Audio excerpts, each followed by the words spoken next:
Hello everyone. I made 3 videos related to Dragon Ball's cosmology recently. And in those videos I scaled the Otherworld to outerversal level. But regarding Otherworld scaling, there are 2 extremely solid arguments against it. Most of the Dragon Ball fans end up getting debunked against these arguments.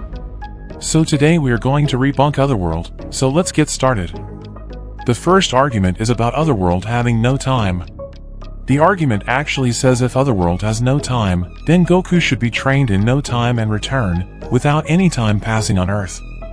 An example is from Doctor Strange movie. Strange goes inside the dark dimension, and there he dies many times, but when he returns everything was the same. For the sorcerers, Steven just went in there and returned in an instant.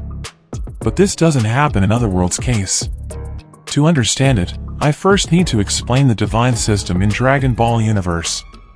The Kami's Palace, which is actually created by the gods, is a place that if you stand on it, you can see the entire Earth, but not beyond that, because temples' divine powers are limited to Earth.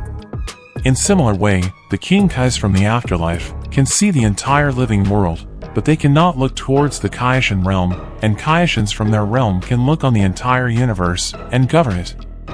So the Otherworld allows the gods of afterlife to observe the entire universe. Which means afterlife and living world have same time.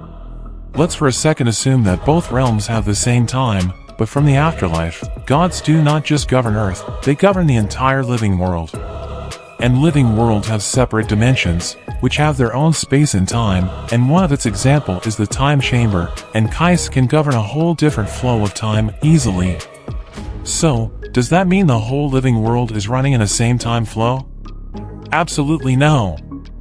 This is when we get the idea that the Otherworld is running in such a way that is beyond scientific understandings. And that's when these 2 statements enter the chat, which states that Otherworld is a realm of its own rules, and this scam which says Otherworld is supernatural, and supernatural actually means the same. So Otherworld is constructed in such a way that even without time, it doesn't affect the other realms, and it is confirmed by the events in anime and these 2 statements. We can't apply real-world principles on Otherworld, because it has its own principles and rules. The second argument is that if Otherworld is non-physical, then why it have gravity?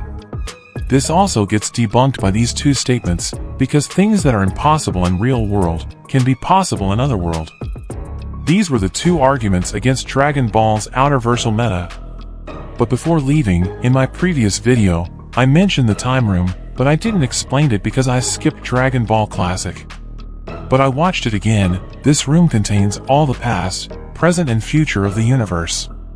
And this room is in Kami's temple, which is part of the living world. I am actually confused that if timelines does scale somewhere or not.